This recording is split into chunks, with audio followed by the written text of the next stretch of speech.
Almost जब पूछताछ करी तो पता चला करीब 15 साल की थी वो। और इसके बाद चूँकि वहाँ शाम को बॉडी मिली थी और वहाँ पर जस्ट जंगल लगा हुआ बड़ों वाला था और वहाँ बहुत ज़्यादा कूड़े का ढेर और अन्य चीज़ें थी, तो उस समय जो परिस्थिति अनुसार ये देखते हुए दोनों बॉडी को मॉर्चरी भिजवाया गया था। महिला हॉस्पिटल द्वारा उसमें फिजिकल एग्जामिनेशन किया गया था कि कहीं कुछ चीज़ें जो हमें जाननी होती हैं उसके बारे में। और इसके बाद घटनास्थल को सिक्योर करने के बाद प्रातः पुनः जो है सुबह स्पॉट फिंगरप्रिंट हमारी जितने भी फॉरेंसिक की टीम रहती है उनके द्वारा और अधिकारियों द्वारा वहाँ पर फिर से निरीक्षण किया गया, मेरे द्वारा स्वयं भी निरीक्षण किया गया। मतलब कूड़े के ढेर को हटाया गया और उसमें काफ़ी सारे वहाँ जो मोम के गद्दे वगैरह, तो उसमें से एक बॉडी और मिली थी जो महिला की थी। और उसके बाद ये पता चला कि उस परिस्थिति अनुसार कि कहीं ना कहीं ये पूरे एक ही परिवार से कनेक्टेड है, क्योंकि जो कपड़े वहाँ पर मिले हमें या अन्य जो सामान मिला उसे देखकर एकदम क्लियर हो रहा था कि कहीं ना कहीं एक ही परिवार के लोग हैं। और जो कपड़े का तरीका था, जो शॉपिंग मतलब जो पैटर्न था, तो उससे लग गया था कि एक ही परिवार की तीनों बॉडीज हैं। और कहीं ना कहीं ये घटना करने के बाद इनको यहाँ पर डंप किया गया है। क्योंकि वो घटनास्थल ऐसा था कि उस बारे में कोई राह चलता आदमी या अन्य प्रदेश का आदमी कि जा रहा रास्ते में और डेड बॉडी को डाल दे, तो ऐसा संभव नहीं लग रहा था। क्योंकि वहाँ जाने के बाद ही किसी को पता चल सकता है कि वहाँ जंगल के किनारे ऐसा सूखा नाला है। जनरली वो बरसात में फ्लोइंग करता है, लेकिन अभी बरसात होने के कारण वो सूखा है और काफी लंबे पैसे में। तो ये बात तो क्लियर थी कि कोई ना कोई लोकल आदमी है जो उस पूरे घटना स्थल को जानता है कि यहाँ पर अगर डेड बॉडी को डाल दिया जाए तो बहुत दिनों तक हो सकता है कि अगर डिकम्पोज हो जाए तो पता भी ना चले कि यहाँ कोई बॉडी थी। और बरसात जब होगी तो नाला में बहकर वो बॉडी कहीं भी जा सकती है या दब सकती है। सेकंड जो चीज थी कि वहाँ पर 6:30-7 बजे के बाद जस्ट मेन रोड से अंदर वहाँ कोई आवागमन नहीं है। एक छोटी सी फैक्ट्री है जिसमें सोफा और अन्य चीजों का बनाने का कार्य होता है, जिसमें 7 से 8 एम्प्लॉयज हैं। 2-3 एम्प्लॉयज ऐसे हैं जो रूटीन में नहीं आते हैं, वो काम जब बढ़ता है तो उनको दिहाड़ी को बुला लिया जाता है। तो ओवरऑल देखा जाए 10 से 11 लोग वहाँ पर काम करते थे और जो 6:30 से 7, 7:30 तक मैक्सिमम वहाँ पर प्रातः आने के बाद चले आते थे। इसके बाद उस पूरे एरिया में देखा जाए 100-200 मीटर में कोई एक्टिविटी नहीं होती थी और जो भी घर थे वो रोड साइड थे। तो ये तो क्लियर था कि कोई बाहर से व्यक्ति इस तरह की चीज नहीं कर सकता यहाँ पर आकर, क्योंकि वो घटनास्थल लोकल व्यक्ति की जानकारी में ही हो सकता है। सेकेंड, जब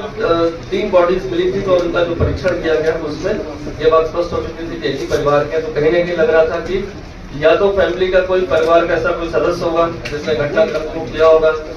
और बॉडीज को यहाँ डंप किया होगा। जब घटनास्थल का निरीक्षण किया जा रहा था तो देखिए बहुत छोटी सी बात, जो बहुत सारी चीजें हमने कलेक्ट करी थी जो कूड़े में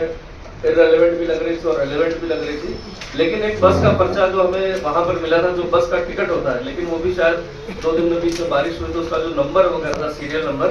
वो काफी घिस गया था। बस इतना ही था कि एक बस का टिकट है जो 23 तारीख था, 23 तारीख का टिकट है। और उसमें जैसे लिखा रहता है एक अडल्ट और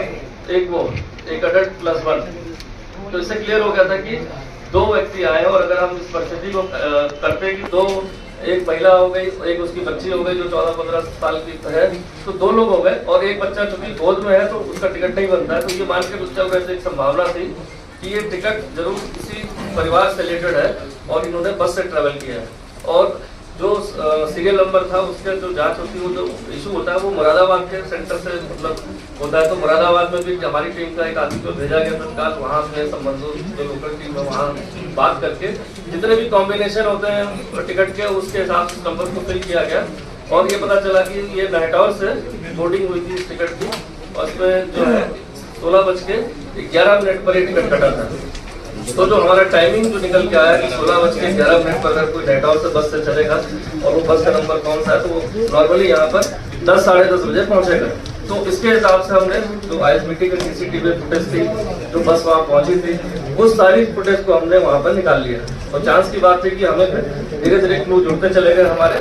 और उसमें हमें एक व्यक्ति की महिला देखी जाते हुए फिर एक मोटरसाइकिल पर जाते देखी, बहुत क्लियर नहीं था, लेकिन एक चीज क्लियर हो गई कि हाँ कोई ना कोई था जो मोटरसाइकिल से इस परिवार को बिठा कर ले गया। क्योंकि नाइटॉर का निकल के आया था तो जितने भी 11 लोग काम करने वाले वहाँ फैक्ट्री के पास थे जो 7 बजे बंद हो जाती है, उन 11 लोग का जब हमने प्रोफाइल चेक किया तो उसमें एक व्यक्ति था नाइटॉर का ही निकला वहाँ पर, जिसका नाम था हसीन था, जो खुद नाइटॉर का रहने वाला है। तो कहीं ना कहीं ये चीज जाहिर हो गई थी कि ये कनेक्शन यहाँ से जुड़ा हो सकता है, महिला भी नाइटॉर से आई है बस से, और जो व्यक्ति वहाँ पर काम करने वाला है 11 में, उसमें भी एक व्यक्ति नेटवर्क का है। तो तत्काल उसको चेक किया गया तो पता चला ऐसी मोटरसाइकिल उसके पास है जो घर पे खड़ी है। उस मोटरसाइकिल का टैली, अपने फुटेज जो हमें उस समय मिल पाई थी उससे टैली किया गया। फिर उसकी पूरी कॉल डिटेल को निकाला गया और फिर इसके बाद पूछताछ उससे की गई। तो पूछताछ में उसने अपने जुर्म को कबूल किया और समस्त घटनाक्रम के बारे में बताया कि किन परिस्थितियों में कैसे उसने इस हत्याकांड को अंजाम दिया है। तो उससे जब पूछताछ हुई तो उसके द्वारा बताया गया कि उसका संबंध जो मृतका रेशमा है उससे था, क्योंकि रेशमा का डाइवोर्स हो चुका है और वो चूंकि वहीं के रहने वाले उसकी गाँव की, आपस में प्रेम प्रसंग चल रहा था और इस दौरान काफी क्लोज नजदीकियां हो गई। उसके बाद वो यहाँ पर जब काम पे आने लगा तो उसके द्वारा बार बार जिद की जाने लगी कि वो भी इसके साथ यहाँ पर रहना चाहती है और अपने गांव में नहीं रहना चाहती क्योंकि उसका डाइवोर्स हो चुका है। इस बात से ये बीच बीच में उसको टालता रहा कि कमरा लेकर किराए पर उसमें रखेंगे, लेकिन वो इन चीजों को अपने जो उसकी जितनी सैलरी थी उसमें उसको लग रहा था कि मैं नहीं कर पाऊंगा। बीच बीच में पैसे की जरूरतों के, खर्चों की जरूरतों के लिए मृतका द्वारा उससे डिमांड की गई, क्योंकि उसके एक बच्चा भी हुआ था इसी दौरान जो मृतक द्वारा अभी कबूल नहीं किया गया मतलब इस तरह से कि उसी का है, लेकिन उसके प्रत्यक्ष रूप से जो पता चला है, जो गांव से पता चला है, कहीं ना कहीं जो संबंध है वो बच्चा भी इसका होने के बाद मृतका द्वारा बार-बार जिद की जा रही थी और अपने खर्चों के लिए भी बीच बीच में उसको कहा जाता था। इसी प्लानिंग के तहत इसने वो मृतका जब वहां से अपना सामान, इसीलिए इतना सामान मिले उसमें, जो बच्चों के सामान मिले, घर के सामान मिले, सैंडल वगैरह, तो वो रहने के लिए यहाँ पर इसके साथ आ रही थी कि कमरे का किराए का कमरा यहाँ पर लेकर वो यहाँ पर उसके साथ रहेगी। लेकिन इसके द्वारा इन सब चीजों की व्यवस्था नहीं की गई और इसको अच्छी तरह पता था कि जो घटना स्थल है वहाँ पर 7 बजे के बाद कोई नहीं आता है, वहाँ पर जो शेड है वहाँ पर बैठने की जगह है और सीधे मोटरसाइकिल से बैठाकर वो वहाँ पर ले गया। 10:30-11 बजे के करीब जब फंस आई और उसको बच्चे को दूध पिलाने के बहाने उनको सुला दिया वहीं पर और मौका लगते ही उसने रेशमा जो मृतका है उसका गला दबा दिया और दोनों बच्चों का फिर बारी बारी से गला दबा दिया। क्योंकि इस घटनाक्रम के बाद उसको पता था कि यहाँ पर नीचे खाला है और वहाँ पर कोई नहीं आता है, काफी सारा कूड़ा इकट्ठा है। उसने डेड बॉडी को ऊपर से वहां से देखा और इसके बाद सारे सामान को विभिन्न जगहों पर फेंक दिया, फैला दिया कि कहीं वो एक जगह ना मिले और बॉडी को इस तरह ढक के रखा गद्दों के अंदर, जो फोम के गद्दे होते हैं, जो कटिंग के गद्दे निकलते हैं, और ऊपर पन्नी डाल दी कि जिससे उसकी स्मेल आए वहाँ पर। ये सारा काम उसने करीब 45 से 50 मिनट के अंदर वहाँ पर पूरा किया और वापस अपनी मोटरसाइकिल से आ गया। जो अभी हमारे पास सीसीटीवी फुटेज मिली है उसको ले जाते हुए भी टैली हो गया और जो अकेले वहां से जाते हो गया, दूध लेने गया जिस दुकान पर बीच में कराने के लिए, वो सारे एविडेंस हमने कलेक्ट कर लिए हैं। उसके घर की जो चाबी मिली थी मृतका के, वहां भी एक टीम जा रही है जो उस घर को खोलकर वहाँ के जो भी मौजूद लोग हैं उनको बुलाकर और वहाँ भी कोई साक्ष्य अगर मिलता है इस घटनाक्रम से रिलेटेड तो वो होगा। इसके बाद सारी चीज डिस्पोज करने के बाद इसने मोबाइल जो था मृतका का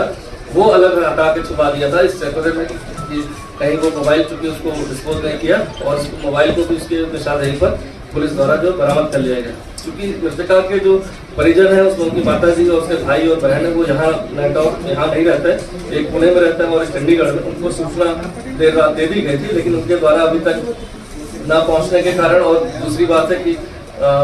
डिले होने के कारण, क्योंकि जो साक्ष्य थे उस पर मुकदमा की एक कन्फेशन हुआ, एक एविडेंस मिले थे हत्या के, तो उस पर इंस्पेक्टर जो है पटेल नगर द्वारा इसमें 302 का मुकदमा कल अपनी तरफ से दर्ज करा दिया गया।